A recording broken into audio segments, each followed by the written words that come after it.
Today is November 9th, 2024. I'm heading to Seattle to strengthen the churches, preaching Christ. My wife and I just did devotions this morning. We looked at Psalm 70. David says, I'm poor and needy.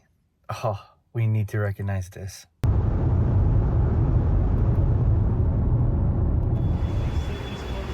Please stand clear of the doors and hold on to the handrails.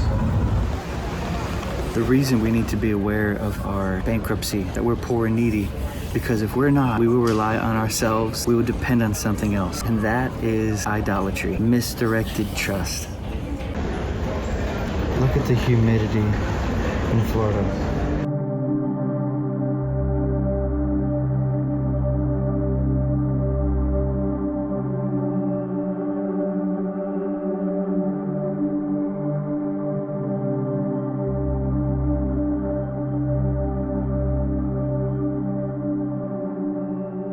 It's been about 8 hours of travel, but I am here. I was thinking on the plane of 4 of the ways that we grow in dependency. One is the recognition of the presence of indwelling sin in the believer's life. I think this is constant reminder that we need God. We cannot overcome without Him. 2, people. Betrayals, pain from people shows us we cannot depend on people. We have to depend only in God. 3, trials, afflictions, difficulties. These things show us we don't have the mental strength, heart strength, will strength to overcome. We need God. And 4, persecutions. These show us how badly we need Jesus because we cannot respond rightly or have the right heart. So all 4 of these things, they teach us how badly we need Christ. We grow in dependency by experiencing these things. I found that to be true. It's raining, classic Seattle style.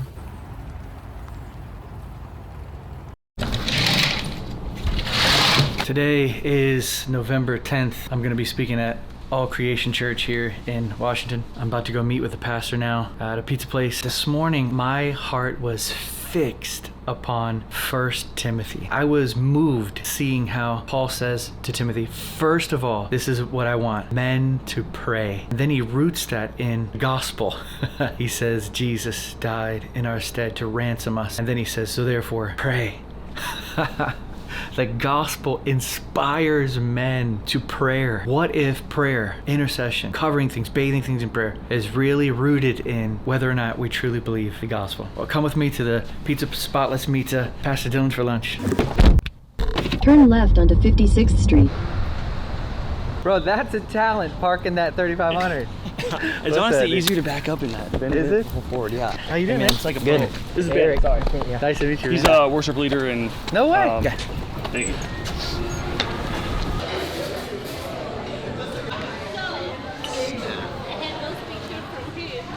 Why'd you pick that pizza? Because it's just really good. Hey guys, so I'm here, about to preach at All Creation Church. Here with Pastor Dylan. Tell him a little bit about All Creation Church. One of the things we love to just camp around the Lord, and we just love worshiping the Lord. We started doing this for about 2 years now. We do it at 6 o'clock every Sunday night. We worship for an hour and 15, and we just love the Lord together. And we love it because our church is very family oriented, and so we just do everything together. Honestly, I've been on a lot of hymns. A lot of people are like the new songs are where it's at, but the old songs are just as good as the new ones. There's room at the table. We have an amazing family, and we love the Lord, and you're welcome to come. It's gonna be sweet. 4885 Havode Road, Port Orchard, Washington. Find us on Instagram, we can tell you the answer. Awesome, guys. All Creation Church, check it out. Yeah. Yeah. Somebody tell me something from the Lord. It gets on you, Benny. Well, the Lord is looking for people that are disciplined before Him and want nothing else but Him. When we catch what God is saying, our hearts are filled with expectation for it. And I was just encourage those of you who right now you're losing vision of what God has said. What will happen is your heart will grow sick. And we have to put our eyes back upon the Lord. What has He said? What are His promises? It's really good, Dill. He's just looking for friends that he can hang out and tell secrets with. The Old Covenant tells us, the Lord tells us time and time again that we have to utterly detest and burn and destroy our idols, and that we can't coexist and we can't have one foot in Him, and we can't keep just a little bit of our idols with us, that He wants it completely detested and away from us because we can't share our hearts with anything else. just got done eating with these guys. It is such a wonderful privilege to be able to meet brothers and sisters all around the world that are washed in the blood, filled with the Spirit, and love one another. I am so honored to be able to be connecting with the body all over the world. It is beautiful. It's a wonderful, beautiful thing to hear different perspectives and different personal testimonies of the living Christ. Oh, there's nothing like it.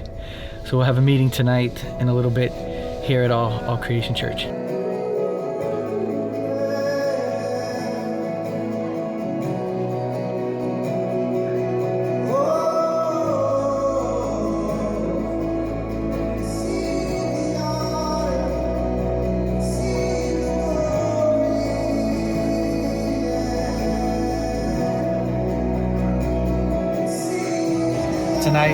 Tonight was wild at All Creation Church. These guys are blowing it up in worship. Pastor, thank you so much for having me. Yes, it was an honor. Yeah, if you guys are in, where are we? Port Orchard, Washington. If you're there, go to All Creation Church. It's amazing. I loved it. Did you guys enjoy tonight? Oh yeah. What stuck out to you the most? You said Apples. You said he loves you and he delights in you, and I was like, man, it's such a, you can't get away from it. You can't get away from it. He loves you. What about you? What stuck out to you? How the Lord is with me, a husband to a bride. Oh yeah. And my heart was opened up to that, of how the Lord sees me through the Song of Solomon's that you're preaching us, and That's I'm just really blessed. What about you, boss? I've actually never seen that story like that before, but I think what stuck out to me the most is literally laying under the Lord's shade and eating his apples from him, his wisdom, his knowledge, his love, and receiving that, and through that people will get the fragrance of heaven. And so that was life-changing. How'd you phrase it? You can't be in the shade until you come under it. Yes, so true.